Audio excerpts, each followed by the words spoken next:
Hello from Sarnath. It's day 3 इन वाराणसी। आज सुबह 10 बजे हम निकले वाराणसी से सारनाथ के लिए। उबेर टोटो बुक किए थे हमने, तो उससे 1 घंटा लग गए। रास्ते पे बहुत जैम था। तो अभी है यहाँ पे सारनाथ का जो थाई टेम्पल है वहाँ पे, तो एक गाइड हमें घुमा रहा है और जो है वो एक्सप्लेन कर रहे हैं। का नाम वाट थाई सारनाथ जो थाईलैंड गवर्नमेंट का है। इसका देख रेख मैनेजमेंट सब थाईलैंड से आता है। भगवान बुद्ध का 4 प्लेस बहुत इंपॉर्टेंट है। पहला वाला लुम्बिनी नेपाल जहाँ का जन्म हुआ। हाँ। सेकंड प्लेस बोध गया बिहार जहाँ उन्हें ज्ञान मिला। हाँ। और थर्ड प्लेस सारनाथ जहाँ उन्होंने 5 शिष्य को उपदेश दिया।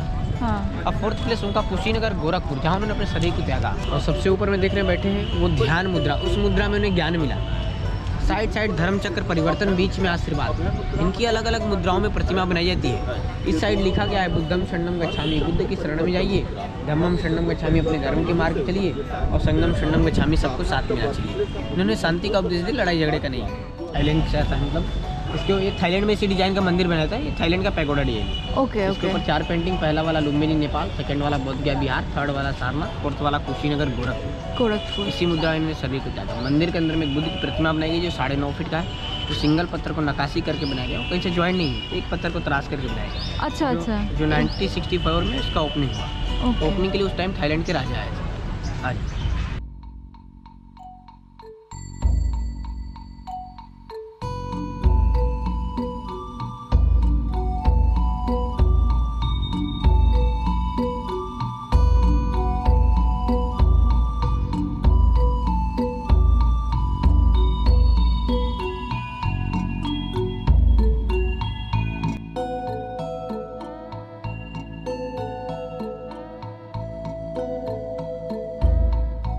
ये 80 फीट 9 इंच का, 80 फुट 9 इंच। 16 मार्च 2011 में इसका ओपनिंग हुआ। ओपनिंग के लिए थाईलैंड के प्राइम मिनिस्टर है। ओके। पर ये सेम कॉपी है। एक अफगानिस्तान में एक बामियान बुद्धा था जिसे तालिबान ने बम से तोड़ दिया 2001 में। उसी का ये रेप्लिका बनाया गया, 80 फुट 9 इंच। और ये 843 पत्थर को मिला के बनाया गया। इसके चारों बगल भगवान बुद्ध की चारों स्थानों की प्रतिमा बनाई गई। इसे लोटस बुद्धा कहते हैं क्योंकि ये कमल के फूल पे खड़े हैं। ओके। जब भगवान बुद्ध पैदा हुए, चलना स्टार्ट किए, तो उनके पंजों के नीचे से कमल के फूल का छाप छूटा। तो इसलिए भगवान बुद्ध के किसी भी प्रतिमा के नीचे कमल के फूल का डिजाइन बनाया जाता है।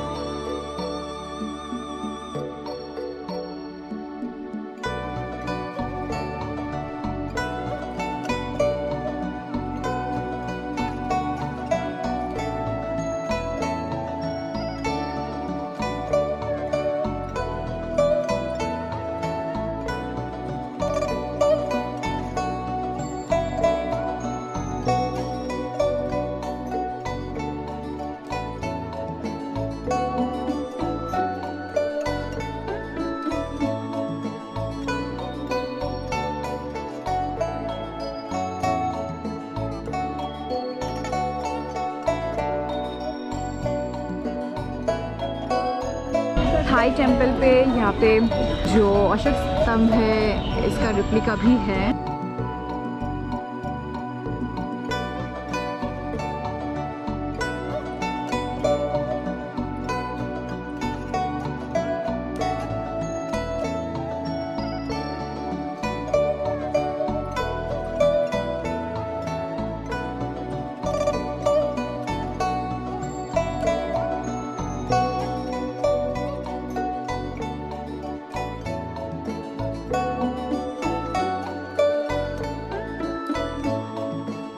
Sarnath Archaeological Museum was built in the year 1910 by Sir John Marshall, who was Director General of Archaeology in India. ये पूरी बिल्डिंग सैंडस्टोन से बना है and designed like a vihar. This museum have 5 galleries and 2 verandas to display the antiquities ranging from 3rd century BCE to 12th century AD. Museum की timings है 9 AM to 5 PM।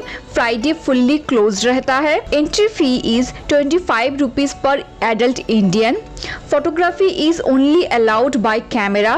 No phone और bags are allowed inside the museum. And this was the dream came true moment for me. The most famous exhibit of this museum is Lion Capital of Ashoka, which is the national emblem of India. इस museum का experience अच्छा रहा and बहुत नए चीज़ों के बारे में पता भी चला, जैसे the lion capital of Ashoka originally looks like this, but इसको ऐसे ही इंटैक्ट निकाला नहीं जा सका. The part of Ashok Chakra which was remained looked like this, but इसका thickness and number of spokes guess किया जा सका. सारनाथ म्यूज़ियम के बाद अभी स्तूपा देखने के लिए आए हैं. तो सारनाथ म्यूज़ियम बहुत खूबसूरत है, बहुत अच्छा है, मुझे बहुत अच्छा लगा. यहाँ पे टिकट दिखाना पड़ रहा है. म्यूज़ियम और स्तूपा का दोनों एक साथ मिला के 25 रुपीज़ पर पर्सन है इंडियन के लिए. तो एक साथ ही हमने पे किया है, वही टिकट दिखा के हम अभी अंदर जाएंगे. तो अंदर चलते हैं और अंदर दिखाते हैं. यहाँ पे वीडियोग्राफी भी अलाउड है.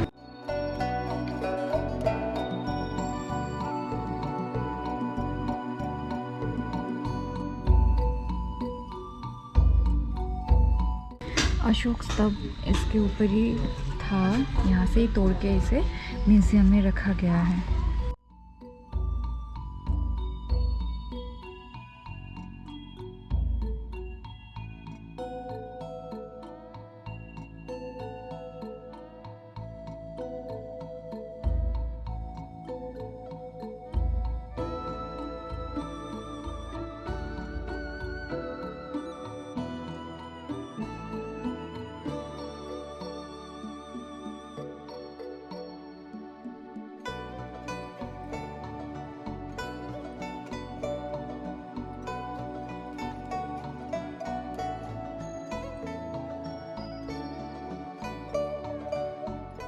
हम सभी जानते हैं भगवान बुद्ध को एनलाइटनमेंट प्राप्ति हुई थी, वो था बोध गया में.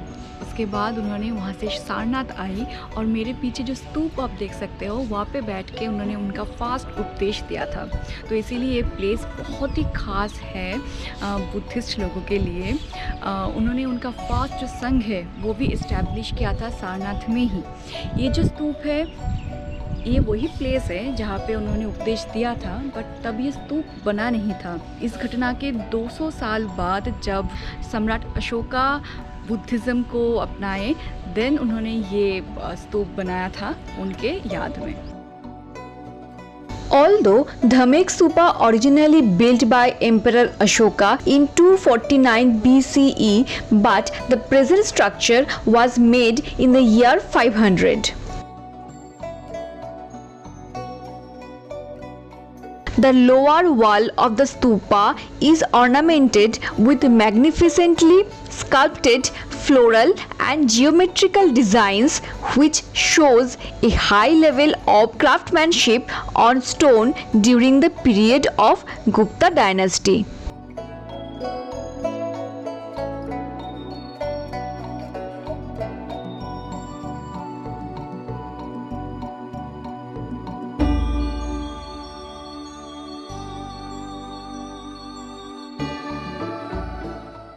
Mulgandha Kuti Bihar is basically a monastery and temple which was built in 1931.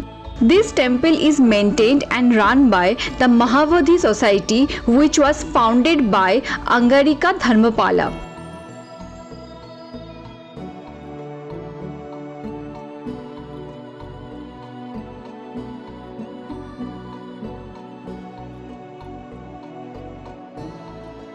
Its interior walls are covered with fresco paintings which depict the story of the life of Lord Buddha from the period of birth to death.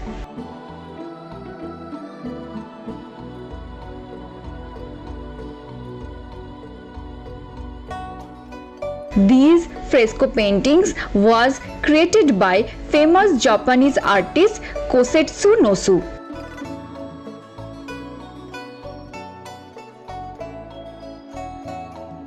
This is the sacred Bodhi vriksha tree. जो बोध गया वाला वो नहीं है. बोध गया में जो ट्री है उसके नीचे बैठ के भगवान बुद्ध ने एनलाइटनमेंट प्राप्त की थी. तो उसके 200 साल बाद जब सम्राट अशोका ने बुद्धिस्ट रिलीजन को अपनाया और बुद्धिस्ट रिलीजन को प्रचार करने के लिए अपने बेटी को संघमित्रा को उन्होंने सिंहल मतलब श्रीलंका में भेजा था।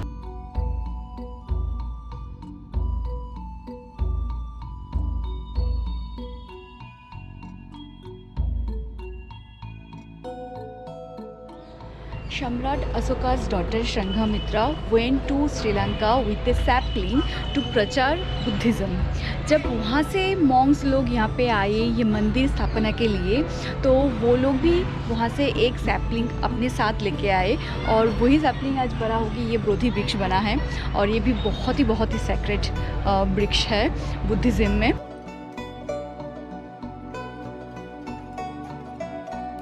भगवान बुद्ध के जो ये पोस्चर है इनको बोलते हैं धर्म चक्र प्रवर्तन मुद्रा और यही मुद्रा में वो अपने पहले जो उपदेश थे वो प्रचार किए थे। तो यहाँ पे दिखाया गया है कि बोधि वृक्ष के नीचे बैठ के वो अपने साथी लोगों को वो ज्ञान दे रहे हैं। This temple is also famous for another reason. It has the bodily relic of Lord Buddha. On the sacred occasion of Buddha Purnima, the relic is taken out for public every year.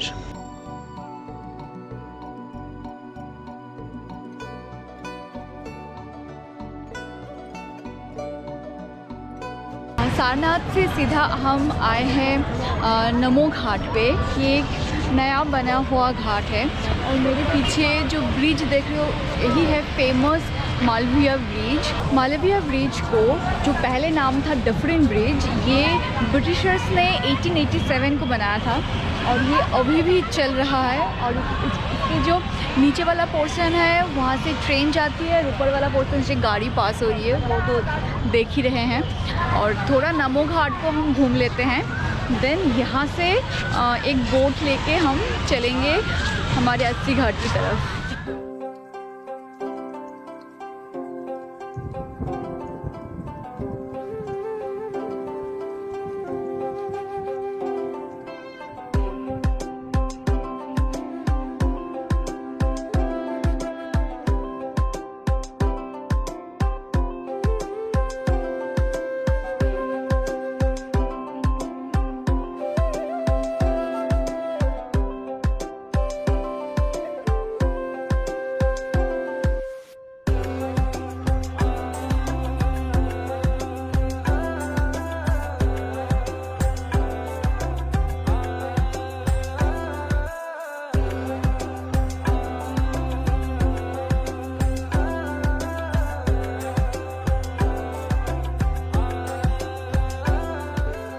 Namo Ghat से एक public boat में सवार होके हम चल पड़े दशाश्वमेध घाट की तरफ। बोट की फी थी 100 रुपीज पर पर्सन। बहुत सारे घाटों को देखते हुए हम जा रहे थे।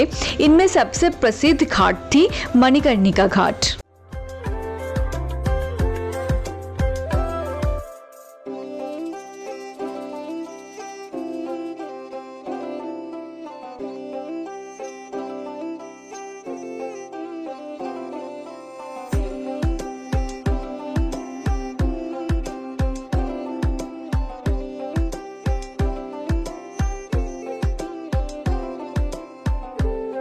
तो यहाँ पे विश्वनाथ चाट भंडार करके एक दुकान है, वहाँ से हमने गोलगप्पे खाए।